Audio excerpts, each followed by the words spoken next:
Good morning and good afternoon, everybody. I'll be speaking on ocular myasthenia, which is, of course, managed by the neuro-ophthalmologist. And I'll be speaking on some of the clinical features of it, the differential diagnosis, and the management. I'll cover some aspect on the management, which is basically done by the neurologist. So, ocular myasthenia is a form of myasthenia gravis whereby the patient's weakness is limited to the muscles of the eyes and the eyelids. That's quite evident. So it comprises about 15% of all the general myasthenics. It has a male preponderance. The good part is a fairly good response to steroids and a relatively poor response to the anticholinergic drug, because we have a tendency to start these with anticholinergic, especially in those cases who come with the general myasthenia. And we have a low incidence of thymoma as compared to the general myasthenia gravis.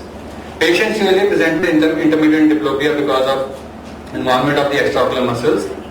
There is a diurnal variation. The variability is very evident as in general myasthenia. Spontaneous closure of the lid because of the ptosis which occurs.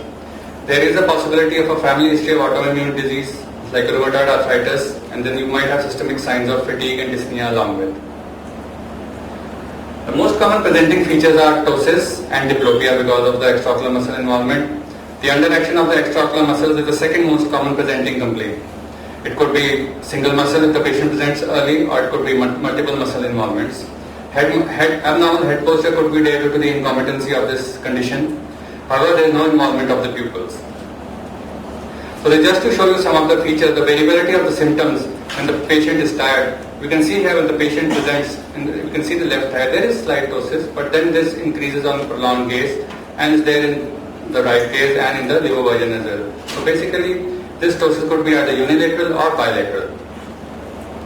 There is another patient, you can see here, there is a ptosis of the right eye, but then this increases when the patient is looking at a distant target for about 2 to 3 minutes. So that's a lid fatigability test what you have. So many times what happens is it's difficult to diagnose what the patient has when the patient presents with diplopia, and this thing should be kept in mind. So coming to the extraocular muscle abnormalities, there is underaction of the extraocular muscles. There could be a prominent vertical strabismus because they say the vertical muscles are involved quite frequently.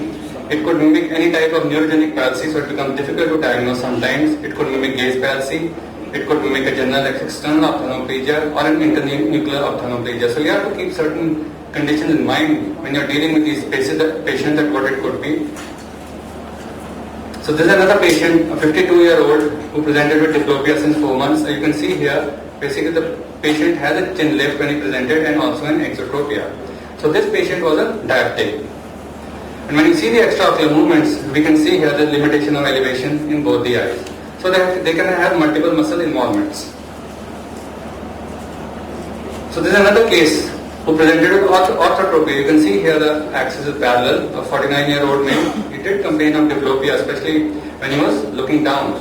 And again, this patient was again a diabetic. So basically, we are seeing quite commonly that these patients having type 2 diabetes are having myasthenia, because type 1 diabetes is an autoimmune disease, but type 2 is not. So, but there is some kind of a relationship which we are working out that this could be a possibility. And when we see the extraocular movements, if you see here where the arrows are, basically there is limitation of the infraversion here. So there is a possibility that the inferior rectus is weak, and same you can see here. So basically it was mimicking like an inferior rectus palsy. So just uniocular inferior rectus involvement. So as Dr. Rosenbaum has said, if you see such a patient with just inferior rectus involvement, you must keep myasthenia quite high in your list of probable diagnosis. And just to show you what happens, in prolonged gaze, orthotropia patient, if you see his right eyelid drooping, and say within about 20 seconds, it goes down. So you have to have a high index of suspicion in these cases who present. There is another patient with normal extraocular movements but with diplopia, and of course on examining what goes on, he starts to develop ptosis in the left eye. And then you have to investigate accordingly. You can't be absolutely sure on the clinical examination, you need the help of the investigations. So this is again another 49-year-old showing multiple muscle involvements. You can see here limitation of upgaze, infraversion, the dextroversion abduction is limited. So all multiple muscles are involved, and plus the patient has a mild ptosis. So what comes into your mind when you have such kind of patient? It could be a chronic progressive external ophthalmoplegia, it could be thyroid-related ophthalmopathy, or it could be a pseudomyasthenia, maybe paracellular meningiomas, aneurysms, face or point lesions. So how do we differentiate that? Of course, theoretically, myasthenia is autoimmune, CPO is genetic, and thyroid again is an autoimmune disease. The age preference is a bimodal in myasthenia, is progressive in CPEO, and is middle age in thyroid-related. Clinical features do help in differentiation. The thyroid and myasthenia could be a bit confusing because you have ptosis, because lid retraction, could be pseudotosis in the other eye, you have diplopia, and of course the variability in myasthenia is one of the important features that help to differentiate. And in thyroid ophthalmopathy it's proptosis. Then movements, again, any muscle could be affected in myasthenia. There is variability in muscle involvement, there is asymmetric involvement. But in chronic progressive there is usually symmetric involvement. The inferior rectus is usually spared and is involved last in CPEO. Again, but in thyroid, the inferior rectus is the most common, but the FTT here becomes positive. Associated features could be fatigability if you have myasthenia gravis, you have generalized weakness, whereas in CPO it would be related to certain syndromes like having pharyngeal weakness or ataxia. And the diagnostic tests are different for each of the conditions. When you have a clinical suspicion, you need to get certain tests. Basically, the neostigmine test, the anticholinesterase, the antibodies, the nerve stimulation tests are good for myasthenia gravis. Of course, for the thyroid, you have the thyroid profiles, and you can see on the ultrasound the muscle bulk. So that's some of the features that help in differentiating and managing these patients.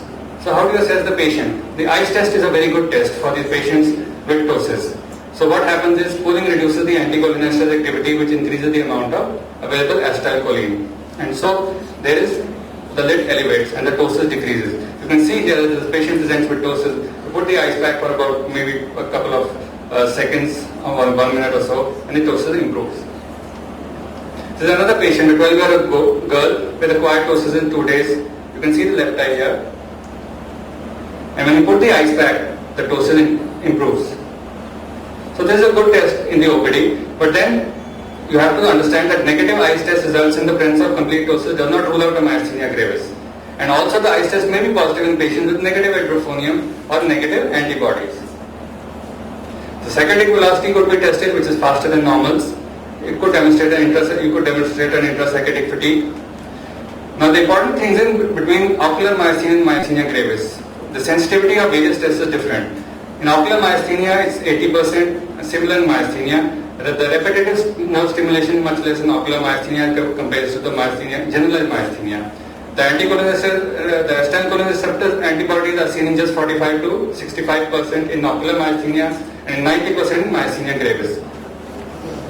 And the gold standard is the single fiber EMG, which is quite a sensitive test in 95% ocular myasthenia and 99% myasthenia. So this is one of the important tests which you could do in getting to know the condition if your acetylcholine receptors are negative. The neostigmine test is there, but it's again difficult in children. The risk of bradycardia still remains. But nowadays what the neurologists are doing, they giving a trial of oral pyridostigmine for 1 week and seeing if the ptosis improves and the diplopia lessens. So the treatment modalities, again, oral pyridostigmine is there. Of course, given you can titrate the doses as per the condition of the patient. The oral steroids for adults, usually you start with them. Depending, you can start with a higher dose or a lower dose and titrate it accordingly. Immunosuppressive therapy for the severe cases. The surgery, of course, is controversial because there's so much variability in these conditions.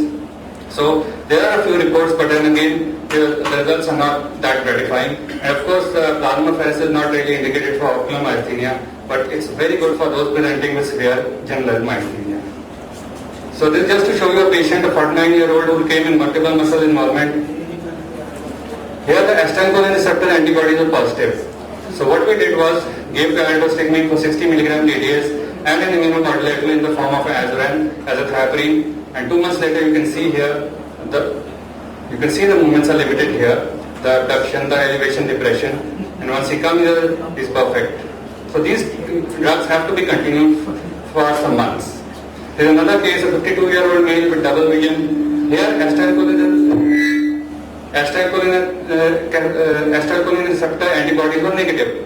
So it was a clinical diagnosis of ocular myasthenia. And again, this was where I said the neurologist gives a trial. So he gave a trial of 30 mg BD along with visodom tapered after 1 week. And what we had here was improvement. So they did suspect that this is myasthenia only. So the overall, just last slide. So the overall conversion rate to generalized disease is 20.9%. If the myasthenia gravis is limited to the ocular features for 1 year, the likelihood of progression is just 16%. Whereas if it remains localized for 3 years, the likelihood to generalized myasthenia is 6%. Steroids delay the onset of generalized myasthenia, but without prednisolone, generalized myasthenia in 50% of the, it becomes generalized myasthenia in 50% of the ocular myasthenia gravis patient within 1 year if you don't start prednisolone. So these patients have to be tackled depending on what the patient has, ocular or general myasthenia, or if it's a child or an adult. Thank you. Thank you.